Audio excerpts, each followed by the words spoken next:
I'd like to introduce our first speaker. It's Kevin Pratt. He is an occupational therapist and certified hand specialist who works at Children's Hospital Colorado, and he has over 15 years experience working with children with various special needs, and obviously specifically for our population, hemiplegias. So without further ado, I'll let Kevin take over. Thanks. Just a moment. It's a powerful laptop. It's still booting up. Still booting up. Go ahead. One other little housekeeping thing. Kevin would love to welcome questions kind of during the presentation, make it fairly interactive. So if you have any, you can either save them for the end, but also don't hesitate to raise your hand, ask a question, especially when it's on topic for something that he's discussing. That way everyone's kind of fresh on topic and in top people's minds.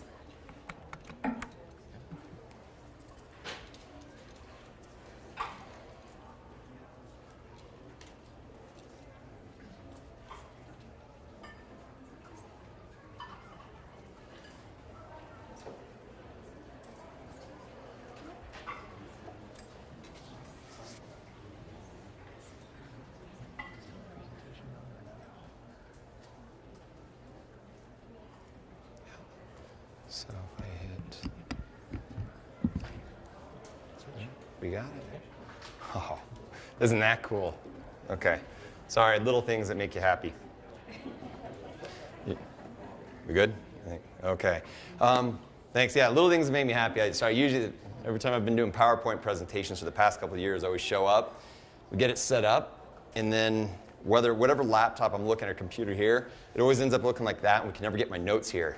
And I've never taken the time to fully memorize it. And so it's always been a great challenge. Today I'm a little more relaxed now. On that note, my name is Kevin, and please feel free to put out questions. I intentionally, when I was going through and putting up this presentation, I'm kind of banking off burning some time by answering questions.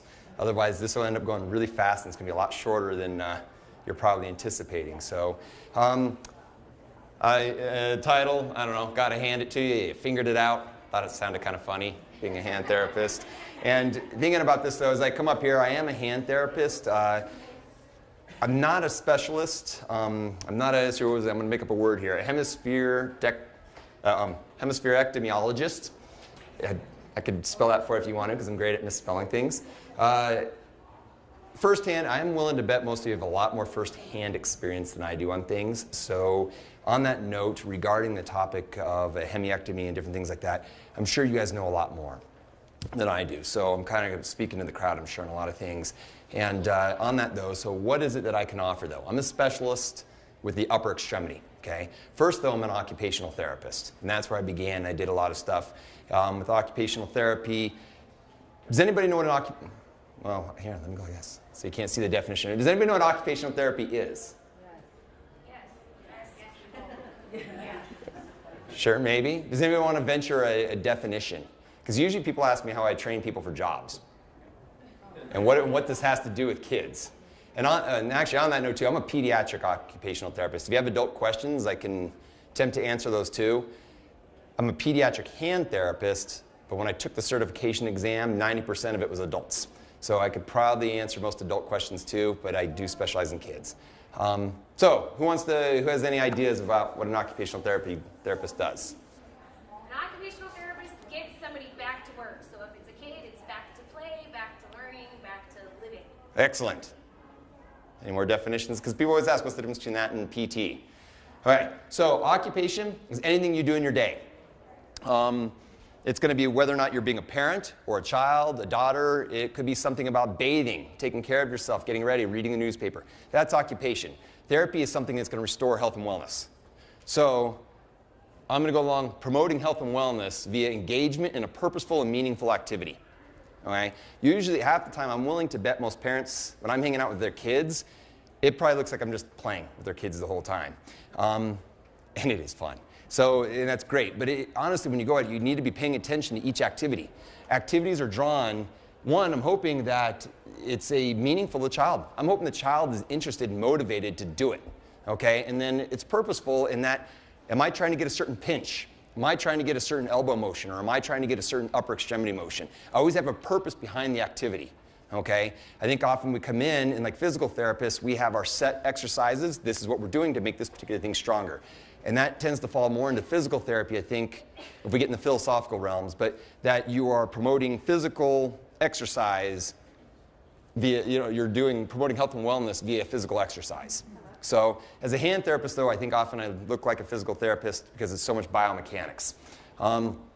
So today, trying to keep it simple, I'm going to try to go 3 things. Let's look at some evaluations, treatment, and then kind of talk a little bit about the big picture.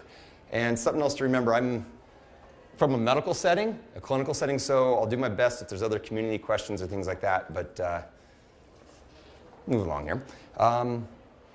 Evaluations. So completing an evaluation, often depending who is evaluating, is going to vary on that note. Thank you. Okay, make sure my own's turned off. Depending on your point of view, will alter the evaluation. Okay, so whether or not you're coming from a biomedical point of view, neurobehavioral, that's a fun word to say if you guys want to sound smart. Neurobehavioral, so that would be things like neuromuscular re-education. It's another fun set of words if you want to use them, make yourself sound intelligent. A behavioral approach or a developmental approach. So typically, as a hand therapist, I'm coming from either a neurobehavioral or a biomedical. So biomedical would be kinesiology. So I'm kind of looking at that, just the mechanics of what's happening. Neurobehavioral, typically when I look at this is more upper motor neuron involvement. So this would be, I think, a lot of the area that everybody here is going to relate to a lot. And so it's when you have a head injury of some sort and it involves the motor systems, and you can end up seeing how it affects extremities. And then the question is how can you treat things using the nervous system with the muscle system together in order to try to alter the brain for its plasticity to change how movement patterns are and how you can work. So that's kind of the neurobehavioral area. And then being pediatrics, I have to understand development a lot. There's no way around that. So, well, this room's a little more crowded than I was expecting it. That's fun. Okay, there are standardized tests. I just left all the acronyms up there to leave it as alphabet soup because I don't really want people memorizing what different things are. So first one is P-body developmental motor scales. The BOT, both these are developmental. They talk about motor, just performances and things, and you go through. For a neuromuscular diagnosis, so if whether or not somebody has cerebral palsy, or if they're coming in because of a hemispherectomy, or if there's a hydrocephalus or something's going on, they can give me some info, but you got to be careful with these. They're not standardized for your population. So what happens is, of course, your score is going to be way off on the far end of something. What it can do, though, is in my mind, if I use those 2 tools, it would kind of, I'm assuming, each of your children or somebody you can relate to, but each of us are making friends with or competing for a job with the person next to you. This might tell me how you're doing with the person next to you. I don't necessarily want to teach everybody to meet norms, but sometimes I like to know how we're performing just to the person next to us to see, okay, can we try to at least, these are things they're doing, can we figure out a way to get there? Even if it's not the same way, I just want to make sure that we're trying to level the playing field a little. Does everybody understand that? Okay, I just want to say that because if those tests are done, don't get upset about the scores. They just kind of give you a guide way. The AHA, the SHUI, these are upper extremities. Has anybody ever heard of those 2? So the assisting hand assessment, or I think it's the Shriners Hospital upper extremity evaluation. And these 2 really zero in and hone in on upper extremity use. And I have not implemented the SHUI, the AHA, I am certified to do. The AHA, I know, you end up videoing a set of games and different things that are really bimanual. And what these evaluations do is they really look at your ability to use your involved upper extremity. The AHA really looks at it as an assisting hand and a dominant hand. And so do you end up doing everything one-handed, or do you bring the other hand in? And there's ways of getting scores on that. It doesn't tell you like pass or fail, you're in the best percentile or lower. It just tells you, oh, for grasp and release, this is about how you perform. Okay, and so, or for reaching with the elbow, or do you even bring it in spontaneously? Do you anchor things? And it gives you kind of a point system that way, and it doesn't really matter how, well, there's an age range it's normed on, but whether or not you're 2 years old, or you're, well, it doesn't go up quite that high, you'd have to take the teenage one, so, or we could do a teenage one, but if you're 12 years old, your scores aren't going to alter that much on it because you're based on just how much the hand comes into use. And they look at it really for a spontaneous piece. It gives you a neat outcome. And then let's say you go to a treatment, and like a constraint treatment or something else like that, or even if it's Botox, or if it's something else. Sometimes you could do it, and then you can end up doing the test again. Does it make a difference? Does your score change? Do you bring the arm in more? Do you do more things? I know some of our hand surgeons are paying attention to these too, because if they've been doing surgeries, they like to have one of these before and after. And I know one of our hand surgeons, I think, is using the Shui right now to working in a study that they have going to see about greens transfers. It's a whole other area we'll talk about later if you guys want.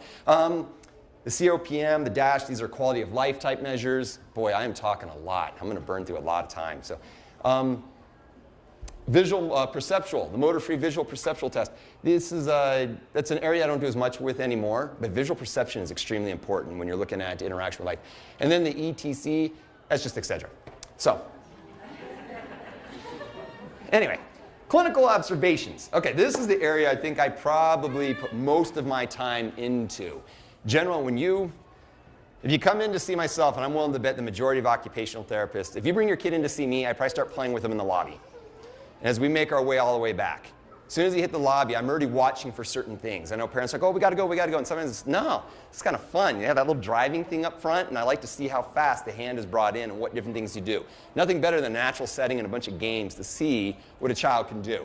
So, and right at that time too, as I begin, sometimes I can ask kids to do things they may or may not try their hardest, but if they're playing games for does everybody know what range of motion is? I'm just asking that because I'm realizing I might take for granted. Range of motion is just how far you can move joints and do they go through their full motion or most of their motion, okay? So range of motion, right away during play, I can watch for it because there's times that I'll look at a kid and, oh, they want to get that thing, and they do get their arm up higher. And then I come in and ask them to raise their arm, and they're like this. Okay, so it varies on the circumstance. Muscle strength is some manual muscle strength thing. I don't do this one as often. It kind of depends, but you can go in there and you can test how strong they are, and you give it a score of 0 to 5. Somewhere in there, and there's reasons why you give them each score. If you have a child with tone, that tone might fluctuate. The score one day might be completely different than another. So unless I'm testing their involved side, so I don't always do that one. Sometimes I'll pay attention to manual muscle testing if I'm thinking about if it's worth making a referral over to a hand surgeon or something like that for certain tendon transfers and things, because you need to have certain strength in order to make that surgery worthwhile. And if I think it's anything even close, then I'll let the doctor decide what they want to do, and I'll make the referral over. Muscle tone. This one here is important. Muscle tone I end up looking at right away. Does everybody here know what muscle tone is? This is one that's tossed out there a lot. I'm seeing so how much is a muscle just firing, okay? Can you have good control of it? Is the integrity of it good, okay? And so I think for most of us, we have an average. Increased muscle tone. The muscle's just firing all the time. It's just really pulling in. So you can sit there and you try to get that elbow out and it's just really tight, or the finger's open, okay? Then you have decreased muscle tone, where the muscles aren't really firing. You can get to flaccidity, where there's just nothing. And it's just, thinking of a shoulder maybe. If you have a flaccid shoulder, it'll drop and you end up seeing a little notch right in here from a sulcus sign, okay? And so it's just, you're not gonna be able to move the muscle. There's no tone to it at all, okay? But I need to look at muscle tone to help us understand how does that affect a child or even an adult and how they move and what they do. And where is the muscle tone? Is it further out on the arm or is it closer up? Do they use, is the muscle tone anywhere around the trunk? Often I'll see sometimes decreased muscle tone around the trunk and increased out on the extremity. Okay, but then at that same time, extensor muscle tone in the back. Sometimes kids have great extensor muscle tone, but they don't have good flexor muscle tone. And so that will end up guiding, and the big reason for all this evaluation is it helps guide your treatment. You figure out where the tone's at, and then you start deciding what things do you need to treat. Are we needing to do stretching? Well, I'll get into treatment later. I'm jumping the gun. Okay, pain. I need to remember to ask about pain. Are kids having pain or not? Different things I think of. One that often I leave alone in regards to pain, I need to ask, if your shoulder, if you have flaccidity around the shoulder and your shoulder drops, okay, it pulls on a bunch of nerves coming out of the neck. You can end up eventually having pain down the arm or different things like that, or other nervous things going on. However, I don't always like to strap the shoulder up and do things to support it if it's not a problem. So asking, are they having pain or things going on is important, because if you're not and it's not bothering you, I don't necessarily want to tape the arm up or do something else that'll interfere with your ability to move around and do things. I don't want to draw more attention or add. I'm thinking about this. Who here can get ready really fast in the morning with their kids? Okay, you're good. If I let my daughter brush her teeth on her own, 45 minutes later, I'll be still like Anyway, never mind. But think about it, adding one more thing to do in your morning to put on a splint or to put on something for the shoulder, that could take a lot of time. It just adds to it. General development. Where's the child at? Where are their interest levels at? Okay, and that's development's going to be dependent on age, but also, I think, let me step back on that. Dependent on age. I don't know if I fully want to say that. General development, I just want to know where they're at the time. This comes back, I think, a lot of coaching. We come in and all the kids are at the same age when I coach soccer, but I need to step back and think of, okay, where's each kid at? And sometimes it's tough to coach a whole team when you have one kid that's someday hoping to go competitive and the other kid's here because they want to talk to their friends. And you can see there's a difference in it, but then I coach to try to meet all those levels. So development, where is each kid at? And you try to hit them where they're at. Sensory, this is not just, who's heard of sensory processing disorder? Okay, so not as many. Okay, great. I'm not necessarily just talking about sensory processing disorder here. What I'm talking about with sensory is your ability to touch and feel and understand it. If I touch your hand, you know it's being touched. Are you at risk for injuring your hand because you can't feel as well? Has anybody here had a child that's broken a bone yet and you didn't know? Oh yeah, so look at that one. I still remember a family coming in, hey, Kevin, his wrist looks funny. Oh, really? Yeah. I think you should go to orthopedics and have this checked. Fully healed wrist fracture. So years later, I'm talking to the mom, comes back, and she goes, she came in and said, I'm sorry, I got to cancel. We got to go to orthopedics. Huh? And she goes, he fell off his bike yesterday. And now he's 14 now at the time. So the first one happened. I met him when he was like 6. They come in. She's in 14. She says, I'm sorry, I got to cancel. He just told me his shoulder, he fell off his bike yesterday. And I asked him about his shoulder. He goes, no, my shoulder's fine. She goes, what do you mean it's fine? Do you mean it's fine like you had to think about it? Well, yeah, but I'm okay. See? And she goes, no, now we're going in. Broken collarbone. Okay?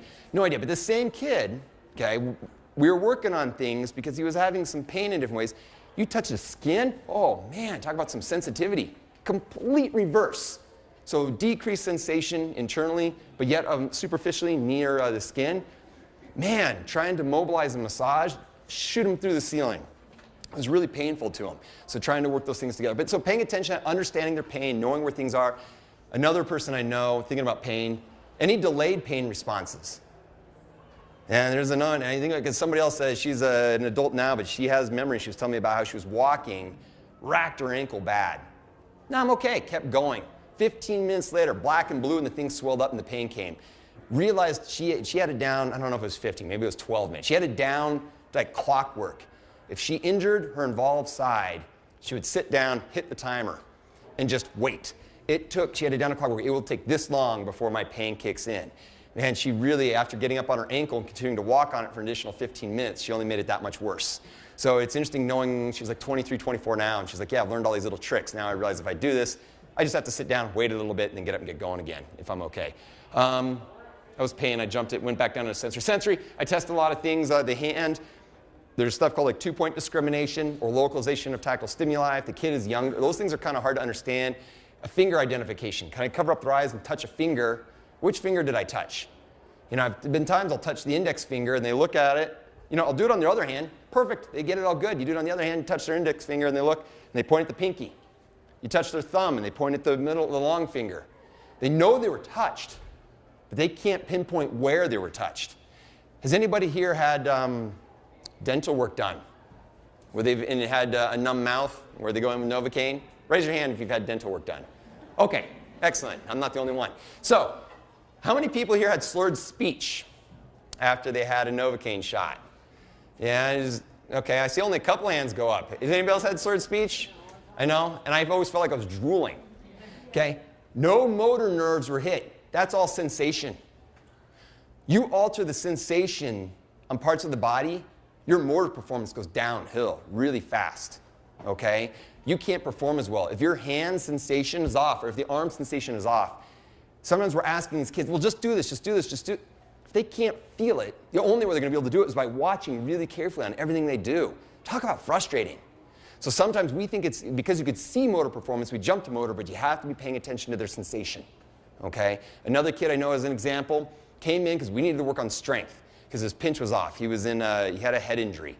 So I mean, a lot of the examples I give to aren't all hemiectomies. I'm falling into the, so just to let everybody know, I'm falling into the group of, I'll call it neuromuscular disorders. Something to do with an upper motor neuron, part of the brain, was injured and it's involving the arms. Is everybody okay with that?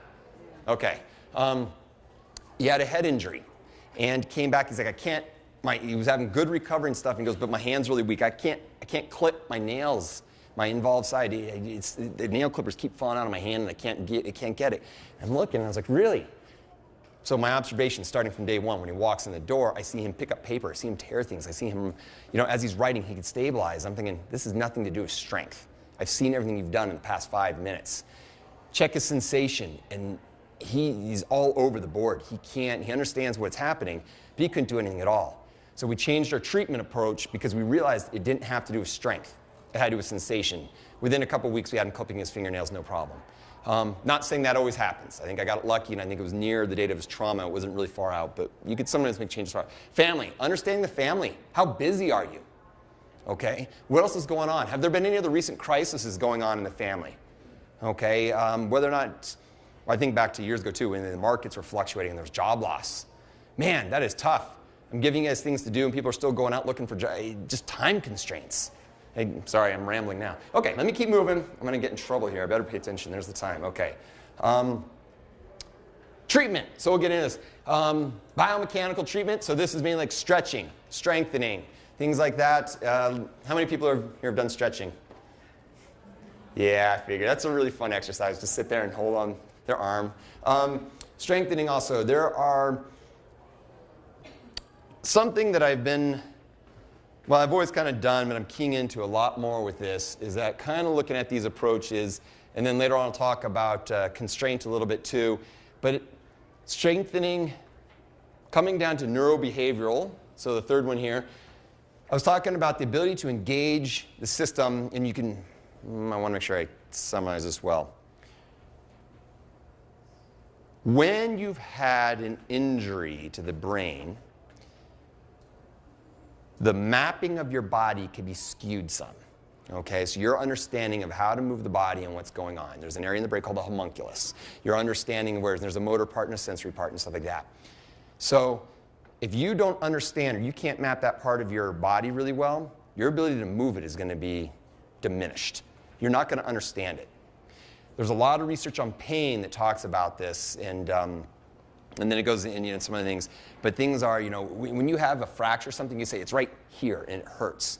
But if you start getting into things that you have pain that's been chronic there for a while, it doesn't become specific anymore. It's just becoming generalized. It's because that pain can actually alter that homunculus in the brain that you can't pinpoint where things hurt anymore. Okay? If you've had damage to that area of your brain, you're not going to fully understand it. Well, how do you know your body? Via sensation. Your brain needs constant input to understand how to move and what to do.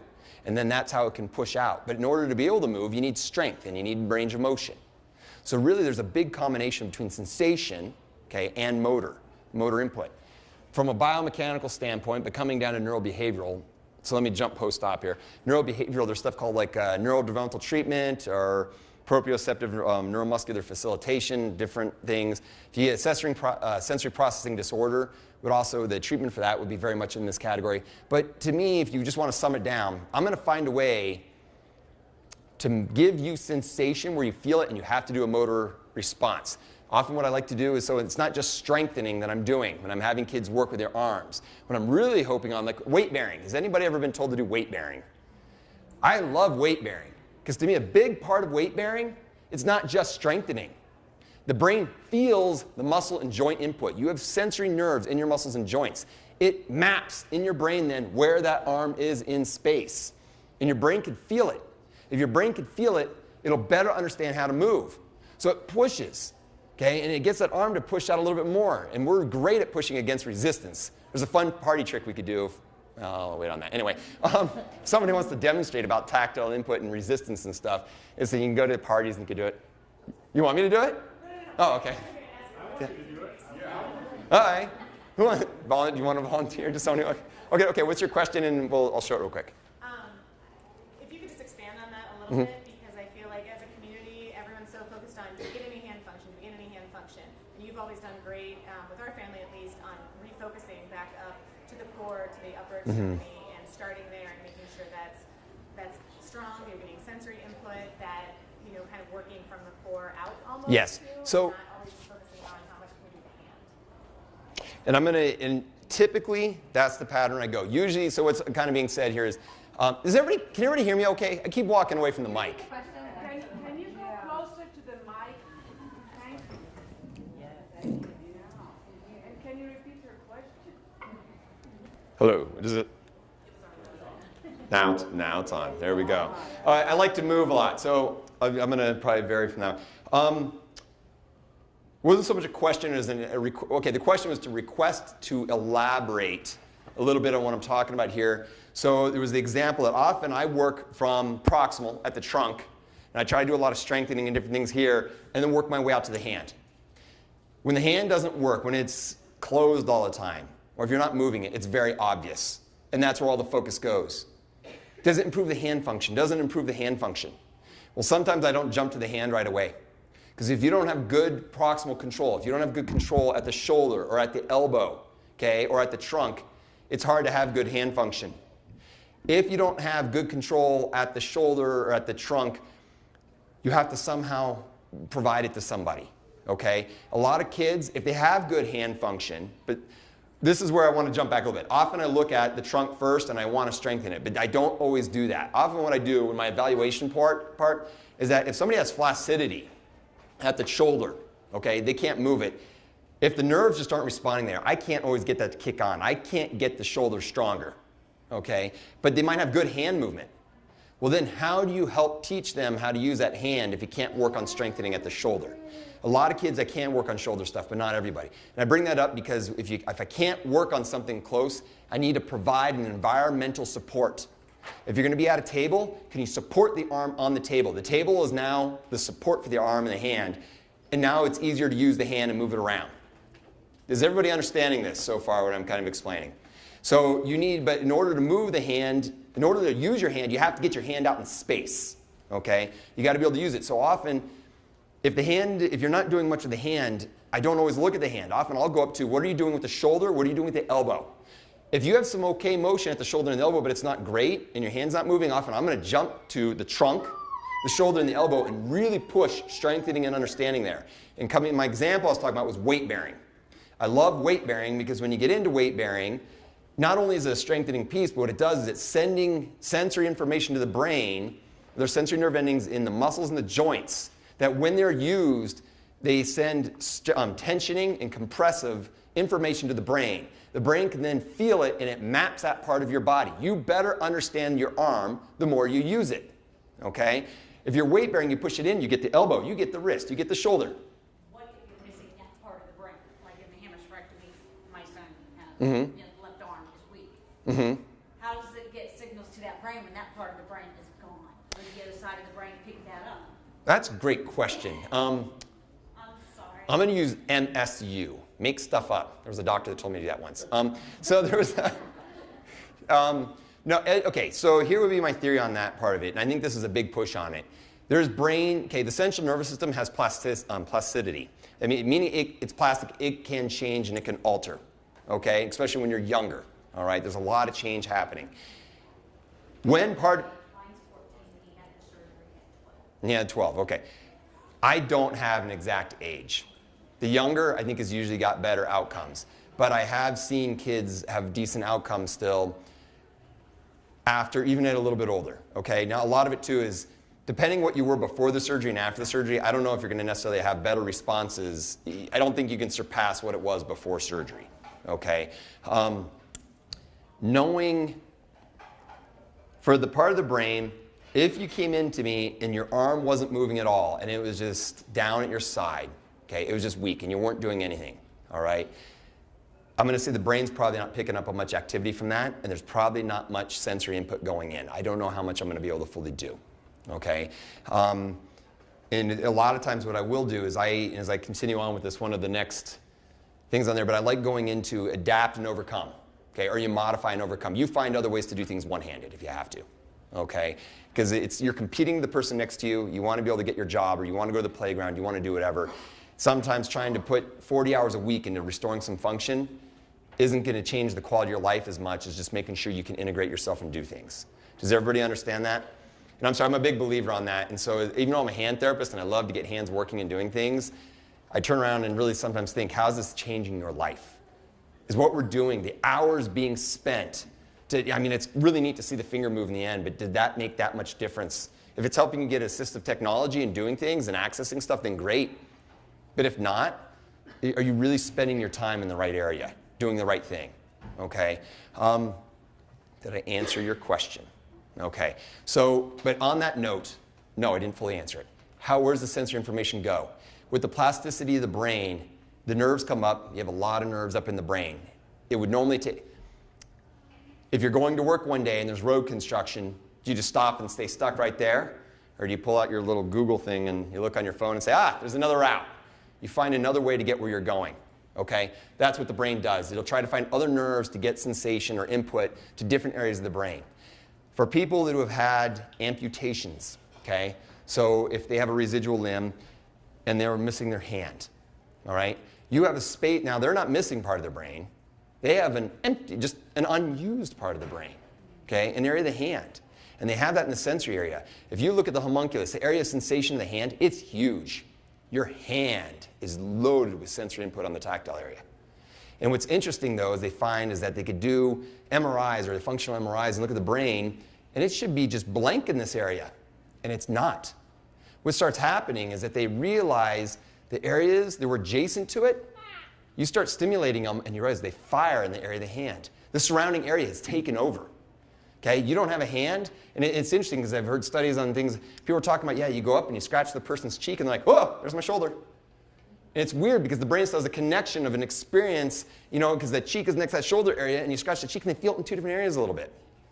Okay, and so it's, there are parts, if you're not using something, you can lose it. And this also comes into constraint later on. I'll try to remember to talk about like a learn not use. If you're not using it, then your brain never maps it. You don't know it exists, and you just learn to not use it at all. So I don't use constraint a lot. I just keep coming back to it because it's always a hot topic. But I believe constraint works. I'll get to that later. Okay, so let me keep going on. What else was I talking about here? Talk about strengthening. Intensity, if you're strengthening, if you really want to make a difference. Yep. Sorry, I didn't interrupt. No, it's great. Just backtracking to what you said about, we tend as family members and parents and even kids to focus on wanting to get that function back. But do you then, as an OT, when you identify that a kid is maybe not going to recover much use, do you work on strategies for doing things one-handed? Yes. You do? Yeah. Because in our history, and she's much older, she's 24, but we didn't see a lot of that, so it's good to hear that that's the direction things are going in, because in some ways I do feel like we tortured her for years to try to get that left hand more involved. She does stuff with one hand, we're like, why didn't I think of that, and so she has done a lot of adapting. There's really neat resource out there. I don't know. Some of you may have heard of it. It's called YouTube. So anyway, if you want to learn how to do something, it's amazing how many people from the military have come home with different varieties of trauma. And they learn, no one knows how to do something. Well, they had a lot of time on their hands while they were injured, and they found ways to do things. I remember there used to be a book called One-Handed in a Two-Handed World. Told you how to do things one-handed. One-hand shoe tying, neat little way in there to do it. One day I YouTubed it, 10 different methods. Oh, those were some cool methods. I haven't practiced in a year. Before I was getting pretty good at, you don't have to relace your shoes or anything. Somebody on there just said, nope, do it this way, funk, funk, funk, funk. And it was a tight bow, one-handed. And he had it done in about less, it was like 3 seconds. He just goes, check it out. And he had upper extremity amputation, just took his prosthesis off, demonstrated one-handed. So it was like a 20-second YouTube video. And I bring this up too, because the other area I end up using this is when I work in our amputee clinic. So if somebody's missing an arm, we try to train kids to use prosthesis and stuff, but a lot of people don't like to use a prosthetic arm. They just find it easier to go one-handed. So good question. I do like to do one-handed stuff. If I think we can get more out of bimanual, I like it. And a big part of this too is I don't necessarily always push hand function. I often, as a therapist, my opinion is often I push bimanual. I like two hands. You have an assisting hand, and you have a dominant hand. I don't know how many of you have taken your non-dominant hand and tried to brush your teeth and done everything else in the morning. It's slow and it's laborsome. I don't like pushing kids to have to do things with a non-dominant hand. Okay? If you're trying to teach them, I hate trying to teach a non-dominant hand to do dominant hand work. I want a non-dominant hand to learn to stabilize and do things just like a non-dominant hand would. So Let me keep moving on here, so I'm going to run out of time. This is great. Manual, I like doing massage a lot to loosen things up, stretching, and it kind of goes in the same area. Sensory, I like to take, like the kid I was telling you about with the tweezer, not the tweezers, the nail clippers. We turned around, I was blindfolding them and having them put in puzzles. And it was funny because I walked up and it was, can you hear me again? I'm realizing I keep moving this thing back and forth. Walked up, he was a 14-year-old, and it was a puzzle of a circle, a triangle, and a square. He just started laughing. He goes, okay. I was like, can you do that? And he goes, sure. And he ends up reaching over and he does it. And I said, okay, now do it with your involved side. And he had pretty good movement. He looked over and he did it. And I was like, okay, great. And I pulled him back out, blindfolded him. Do it again. Okay. It took him like 12 minutes to complete the puzzle. And he got the thing off, and he was really determined. He wanted to get back to sports and stuff. 12 minutes, and he took it off, and he was just, I mean, he did not want to take the blindfold off. He was going to finish that puzzle. And he took it out, and he was just blown away. He goes, okay. They came back the next week. Mom's like, yeah, he forced me. We went out and bought a puzzle. He goes, I did it every day. Check it out. Time me again. And it was amazing. He was able to do it blindfold. I'd spin the puzzle so he wouldn't know the direction of it. I would put the pieces around. They're just wooden pieces. By the end, he was doing it in about 15 seconds. Okay? I would take stuff, you hide it in rice. I love hiding stuff in rice. Can you dip your hand down into it and find it? Okay? And so just if you do it with the rice in the bucket, make sure it's only filled halfway. The rice goes everywhere out of the bucket. Make sure it has a lid so the mice don't get it. And I like to do it on a tablecloth or something on the ground because when it does spill, it's easier to clean up. You can vacuum it, or you just pick up the tablecloth, dump it back in, save some money. But putting marbles or different things, Matchbox cars, Polly Pockets, I don't know, whatever else you want to in there. So kids have to go down and feel it. Pick something that feels different than the rice. So, but then that way they go in there and you're training how to move the hand. Okay, there's a motor movement piece while it's being bombarded with sensation. All that rice, and then, hey, did I hit something metal? I have had somebody else that I know we were doing something, her ability to feel the difference between a Matchbox car, and it was, I think, a Polly Pocket at the time when the hair was still actual hair or whatever, fibrous stuff rather than all plastic. I mean, the two were very different. Could not tell the difference between the two at all. Could move the hand, had sensation, but could not. And so then you're like, boy, if you can't tell the difference between those two, how am I supposed to expect you to understand how to button? When the ability to feel the difference between plastic and fabric. So sensation is always really important, so I keep coming back. Modalities, heat, ice, electric stimulation. Heat, great, good way to loosen up muscles and everything. I put contraindicated up there. If you have sensory problems, great way to get blisters. You can burn yourself. I've never used it. Well, okay, yes I have. 14 years at Children's, I think maybe once or twice have I used it with somebody to loosen things up that has a neuromuscular disorder. But the thing is, I'm really careful about that when I do it. You start involving something that has to do with the nervous system, you don't want to hurt them. Same thing with ice. Ice typically makes you tighter though. So honestly, I've never used ice on a neuromuscular disorder, but there is something that you can go do an ice bath like 20 seconds to decrease tone on, submerge your own arm in an ice bath and hold it there for a while. And imagine doing that to a 7-year-old kid. So it hurts. Electric stimulation. I use it. I'm picky about it though. I only use it for a couple things. I don't use it for strengthening and anything like that. When I use electric stimulation, I use it to train people. So you put it on an arm or a hand, and like I want them to lift a hand and get it open. So what I do is I like to put it on very lightly, just enough to barely get that hand moving. And then I ask the child, do you feel that? Yes. Can you help it? What I'm trying to do is they have to be aware. They need to help. If you can't feel something, coming back to that mapping, they're not going to know how to lift the wrist up when you ask them to. You're trying to teach them movement, but they're not patterned. They don't have that mapping in the brain yet. They're going to have a hard time moving. So you put the electrical stimulation on there to help, and then they can feel it moving. You tell them to help that E-stim, and they do it together. And the better they get, you keep decreasing that E-stim. It's very cognitively draining. You've got to be thinking about it. Okay? As an occupational therapist, going back to the playing, I like fun games. I like kids to be trying to do things without even thinking about it. So often that's not always my fun area, but I will use it at times, just not real often. Yeah, question? About the E-stim, do you have any resources that you could recommend to parents? If we have an E-stim at home, but we don't have an occupational therapist in our lives that is good at using it, to help us figure out where to put the electrodes to maneuver different parts of the body. Wow. Is there a book out there, a manual that parents could use then?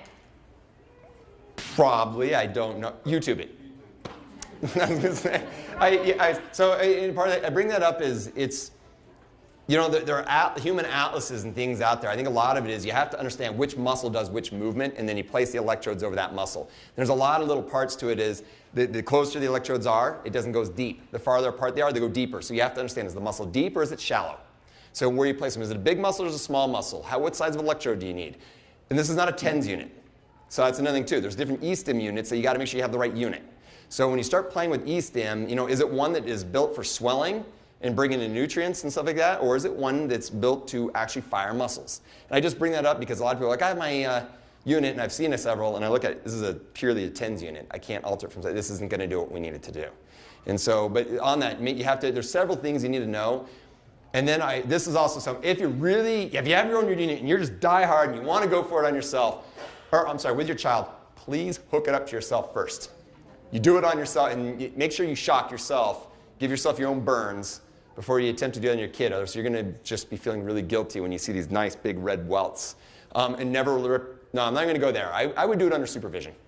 It's not rocket science, but just be careful if you have your own or you're experimenting. Question? Is it too early to work on hand stimulation and stuff like this when a child is not walking yet or communicating? Like, is there any time? Should you be doing one thing first? Maybe. I think, to me, when I choose to work on things, so the question is there a time frame when you should be working on a hand function versus other things? Like if they're not walking yet, or if we're not talking yet or doing different things.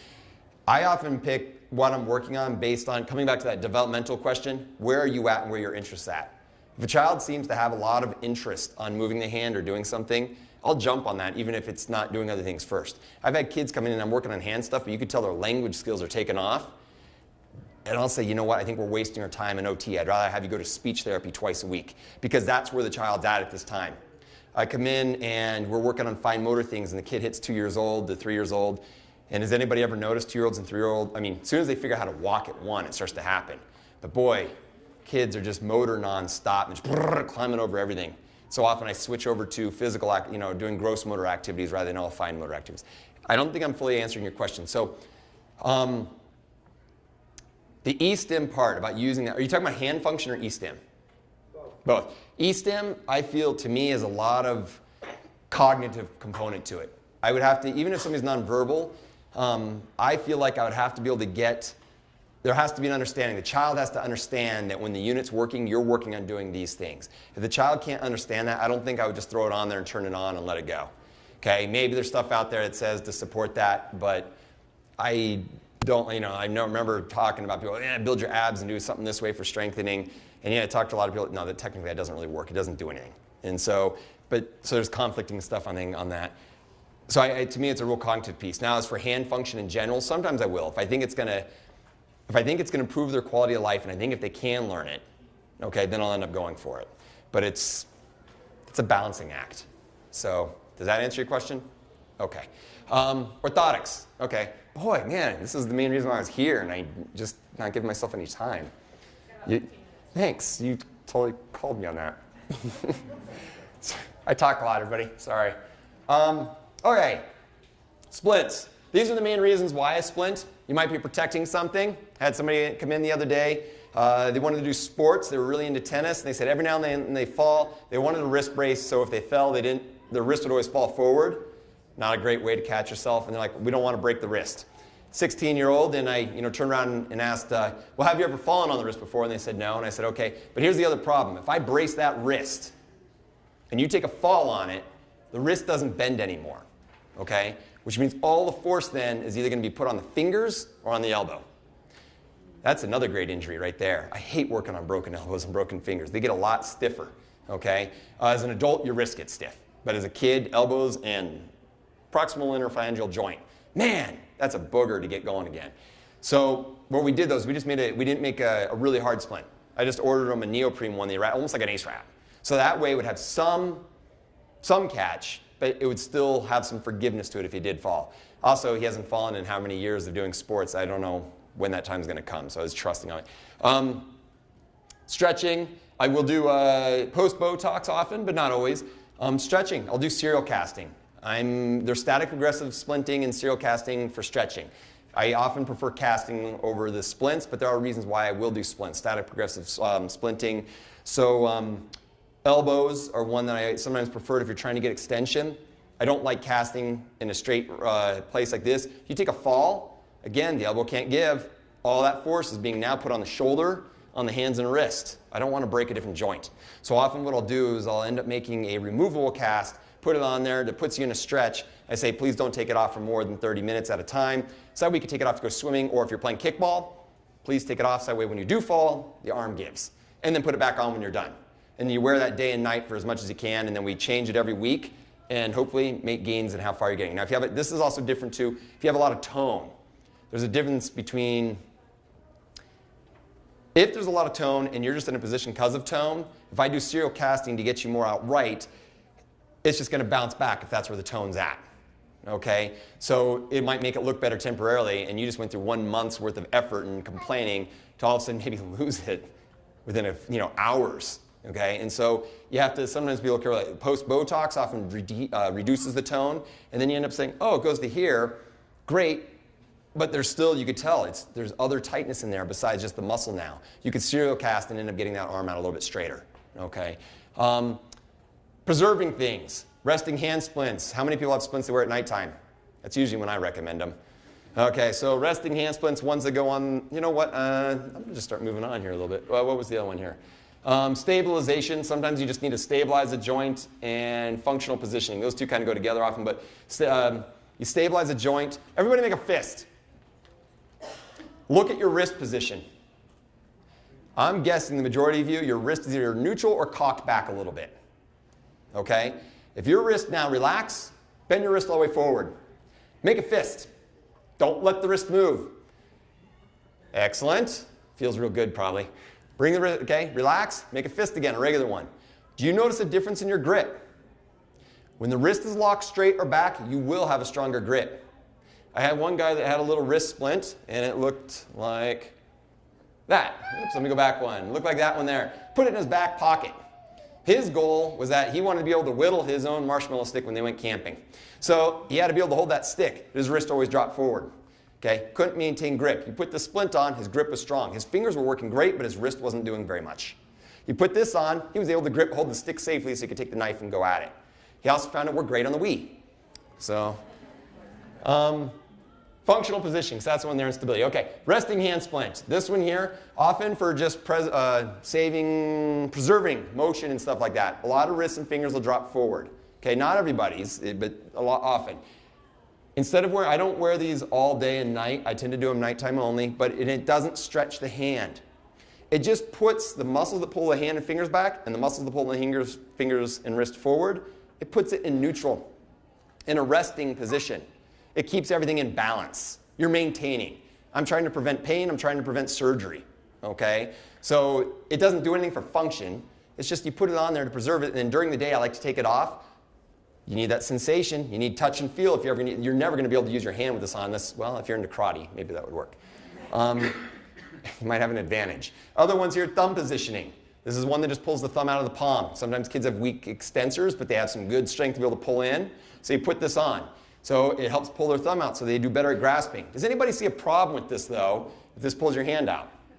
Yeah, it just makes that joint weak when you have it on too long. Yeah, if you use it can make a joint weak, and it doesn't work on extensor strengthening. There's another issue with this that I've talked about a lot that's often is missed. Sensory. You can't feel anything. The glove is blocking it. So you can use this, it can help you. So you really have to pay attention to performance. Does your performance improve with the glove on and glove off? I've had kids go home and I told them to keep a journal. You have to sit there and tell me if this is working or not before I give you a second or third one, so that way when you're sweaty you can wash them. Okay? But does it change the function of their hand? Take away sensation, it's hard to use. Another thumb one. This one also wraps the wrist a little bit, and I realized you can't really see that. It's a horrible picture. Sometimes there's some plastic aquaplast in there to help really get the thumb out. This one here is a really small one. Somebody else used this for biking in their back. They would put it in their back pocket. When they would ride their bike, they'd pull it out. It doesn't pull the thumb out this way. It pulls it out this way more, from the palm. It's not, a lot of people use it to help try to keep the thumb out for stretching. This one doesn't work well for that. But if you have a weak thumb, a weak inability, it still allows more sensation in the palm. Unfortunately, it's nice and smooth, so it's slick when you try to grab like cups and things. But the girl that I know I gave it to, she goes, oh, it's great. I leave it in my back pocket. It's so small, it's not bulky. When I ride my bike, I need to be able to get the thumb out so I can grab the handle. She had strength to squeeze, but her thumb wouldn't come out. But she could relax the flexors. She just couldn't extend it. so that this would pop her thumb out just enough to get her hand around the handle on the bike. This one here I have done. Somebody that was, their fingers would always curl in, put something else on like this, now they can use their iPad. So it's a functional one. You only use it when you're using your, whatever it is you need for keyboarding or something else. Okay, so moving on here. Treatment, functional activities. This is the one I said you'd like to do. I'll look at somebody and say, what is it we're working on? Which game is going to motivate you? And is it going to do something I want you to work on? I often get really boring and I end up using block stacking because it does, you can see, so I can observe so many things from it. But the kids don't always like that. And I have to sometimes remember, okay, what's something else? Connect 4. You always let the kid win. So you go in there, but it's kind of the same concept. Picking something up and dropping it in there. Can I make it more enjoyable? Okay? If I want to be releasing things, kids, thinking of squeezing things, and it's summertime right now. Water bottles. You get the kind that are like for plants and stuff. Fill it up. Oh, great ability, learning how to squeeze, and then can you relax the hand? Releasing requires relaxation. And then so you could be working on, although they've already got a lot of strength, you're going to be strengthening their flexors, but you're teaching them how to release. So you can sit there in a water bottle, and if you don't mind getting wet, let them chase you around the house. Man, you're going to get a lot of repetitions. Okay? I put shaving cream on a mirror and have them squirt a happy face of shaving cream off the mirror. Task modification adaptations. This is what I was talking about before. You can use elastic shoelaces and things like that to adapt. You can end up getting, I think, out front, they were just showing there was a, I can't remember the name of those little cute colored things you can put on crayons and markers and utensils. There's just like a little bungee cord that whips around so you can slip your hand into it. That's an adaptation. So that way now you don't necessarily have to grip something, it grips it for you and you just hang on to it. I can't think of the name, I just looked at it. They're out there and they're becoming popular. So there's a lot of different adaptations you can do. Task modification is you change how you're doing it. You adapt the environment, you modify how you do it. And don't worry about remembering that, but I don't know why I just felt the need to point that out. Okay, modification though, one-handed shoe tying would be a way. You change how you do it. And on this note too, I guess I'm also a big believer that sometimes I don't care how you do something as long as you get it done and just do it correctly. I guess I don't want the Hoover Dam breaking, but you know, they got it done. I want it done right. But I just want it done. And I realize a lot of people get locked into, this is how we're doing it. Well, I don't care if everybody else does it that way. You just got to get it done. You got to get it done fast. You got to be able to keep up with your peers. I think this is a big reason why constraint, a lot of kids at 4, 5, 6 years old end up hating this because they can't keep up as soon as you put that constraint on their hand. But anyway, soccer players. I look for kids that analyze the field and they figure out how to cheat. I love cheaters. They will modify what they're doing and they will win. So they figure out what the rules are and they figure out how to, but they don't always cheat. They figure out how to work within the rules of the game that I create during practice. Home exercise program. Main thing I would say about that is I'm horrible at this. For 4 years now I've been trying to convince myself that I have to write it down for 100% of parents. I think I'm up to about 10%. I always forget to write it down.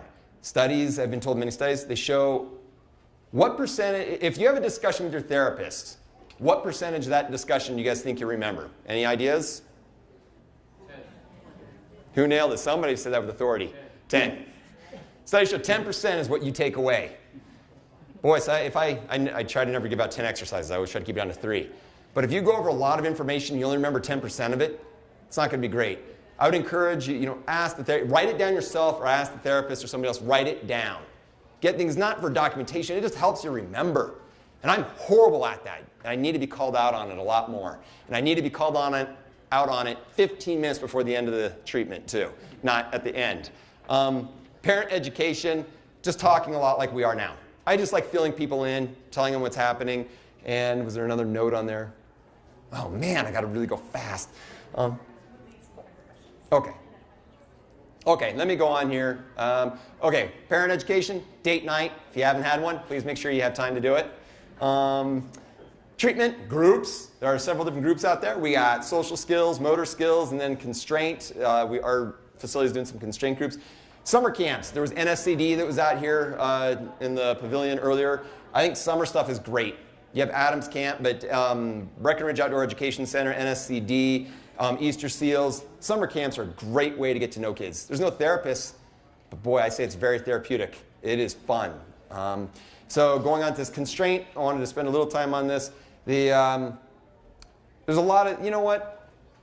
Do you guys want me to keep going or do you want me to open it up to questions? Okay, talk about constraint real quick, and here I go. The looking at constraint, a lot of stuff, I don't think I agree with everything I always read and with my coworkers on some stuff. But I mean, typically out there for constraint, you're supposed to be wearing this constraint for, from the time you wake up to when you go to sleep at night. And you need to do it for 2 to 3 weeks. And during that time, you should be with a therapist for, 4 to 8 hours, depending on who's doing it. And you need to be doing this so you can get this repetitive motion in. And what you're doing is, how do you get good at a musical instrument? Anybody? Practice. That's what it is. Okay? You can't use your dominant hand. You're practicing, you're practicing, you're practicing. You're building that motor map in your brain. You're doing it again and again and again and again. Okay? The more you constrain, you take off more and more of the arm, it really makes sure that then they can't use that dominant side. I find that this is so, resource-wise, people that have a lot of, it demands so much money, it demands so much time. If that's the one thing you really want to work on it, we can go after it. But I struggle because a lot of families have a lot more than that going on. And I really have to believe this is going to make a big change. Not just a measurable change, but is this going to change the quality of your life? Okay? I don't want to put somebody through, or a child and a family. It's the whole family, because you have to listen to that kid complain all the time, okay, and not want to do things. So it takes a lot. I get picky. I modify my constraint programs a lot. I'll tell you now, if it's an infant up to about 3 years of age, if I think they have the ability to make a big change, I'll say you put a constraint on for about 2 hours a day and there's no end to it. You're going to go to about 3 years. As soon as they start to complain, it's usually around 3 years old. Okay, and I do feel that works pretty good, but I have to see certain movement patterns in that infant before I do it. I get really picky, okay? What I tend to find is a lot of people want to do it, and I don't see those movement patterns. Okay, if you want to try it, and man, you end up with a frustrated kid. When you can't get the chicken nugget to your mouth to eat, you're not going to get enough calories to make it through the day. I've had kids falling asleep on me, giving up naps. And the 4.5-year-old, week and a half into constraint, they're knocking out for 2 to 3 hours every afternoon. They've started skipping meals. This isn't a good thing. You need this stuff. And there's also a difference between constraint and forced use. I do a lot of forced use. The constraint is that highly repetitive, working with the therapist, making sure you're doing the same thing. What this can be good for, though, is that there's a learn not use, non-use. If you don't use your arm, you don't get the biofeedback, you don't get the sensory input, you don't have that part mapped in your brain, you don't use the arm. Okay? So by forcing somebody to use it, you can have a better understanding. Quality of life. Talked about that. Just make sure any treatment or evaluation guides treatment, any treatment you pick, make sure it fits into the quality of your life. And bringing it together, that's basically what I was kind of saying there. Evaluate, treat, fit it in with the big picture, and then you can implement what you want. Questions? Our son, about 4 years ago, went through strength therapy. You mentioned, is it going to, at the end of the deal, is the effort worth what you get out of it? We saw probably, and we live in Lubbock, Texas. I moved, rented a home for a month in Birmingham, Alabama, and we had a Jillian on The Biggest Loser. She was like a twin to her, and another woman came to our house we rented and tortured our son for 8 hours every day, 5 days a week. I would feed him, like you said, at the end of it. Now we've had the surgery, the Hemispherectomy surgery. He's back as bad or worse on that side from the surgery. I know every child's different. The thought of trying to put him through that for what little we gain, we don't have someone like you in Lubbock. We have OTs. I wish, do you have a pool of resources maybe? It's kind of a little bit of a need to bring him to you. But our OT guy told us we're discharging, we can't help him. All right. So, which is, I don't see that, but. If, a lot of thoughts go through my head on this. So, basically looking at, had tried constraint, didn't get all the gains we wanted out of it. After a hemispherectomy, we realized we're not using the arm, it's even using the arm a little bit less now. Is it worth trying to do this again, and who there to evaluate? If you want to, yeah, we have a lot of therapists at Children's that do constraint, can evaluate for it. I think my opinion I think some of the other therapists are much more, they're going to probably jump on board a little faster than I will. I tend to get really picky who I'm doing constraint with. But it's, you can come to Children's. There are a lot of children's hospitals throughout the nation, though, that have therapists in them, like a larger children's hospital, that do constraint and can evaluate for it. I tend to be on the picky side. From what you're describing, here's my new thing, I guess to keep it short, and I'll just tell you when I look at it. One, you have to be able to use the hand a little bit. you have to be able to think things through with a little bit of ingenuity, okay? If I put a constraint, and so I'll give an example. If I put a constraint on a child and I put a piece of chocolate, does everybody know what constraint is? Sorry, obvious. If you constrain and reduce the dominant arm, and if I put a piece of chocolate down on the table, and I ask the child, get the chocolate, what do you believe the child's going to do? Exactly, third hand. If I put a piece of chocolate down on that table and I say, go for it, and the kid's looking at it, and they're hitting it with the constraint, I'm sorry, but this kid's getting frustrated. If he doesn't think, even though he doesn't use the non-dominant hand, which I want, every kid should go to the mouth right away. Just lean over and suck the thing up, okay? If you're not doing that, you're not going to think how to use your hand better, okay? And this is where I get picky. I don't think everybody's a candidate for it. I think there's a lot of cognitive involved, and you don't have to be a genius, okay? But you have to be able to think things through, and that makes a big difference. And so, coming down to it, I need to stop. Look at how well the arm is moving, and is there something there? Another big piece I'm big on is I don't always constrain farther up. Lately, I've started doing just the hand, because my big push has been bimanual. If you constrain the whole arm, you're going to do dominant hand tasks with one arm. I take away just the fingers and the thumb so you can't grip. Now you have to pick up the basketball with two hands. So I have a lot of kids that can use an elbow and use a shoulder, but they don't. Well, could they reach out to grab something and lift it now with two hands? Can they start to learn to stabilize with that hand? And so I've been doing that, and I've been having some success with it. And that's where you have to get creative sometimes. Yes, they'll do bimanual. It'll naturally be involved. I think I push it a little harder. And another big thing I've been pushing lately too is a lot more strengthening for that in the trunk and at the shoulder. I think I've got to wrap it up. So thank you, everyone. I'll go out in the hallway if people have questions for me.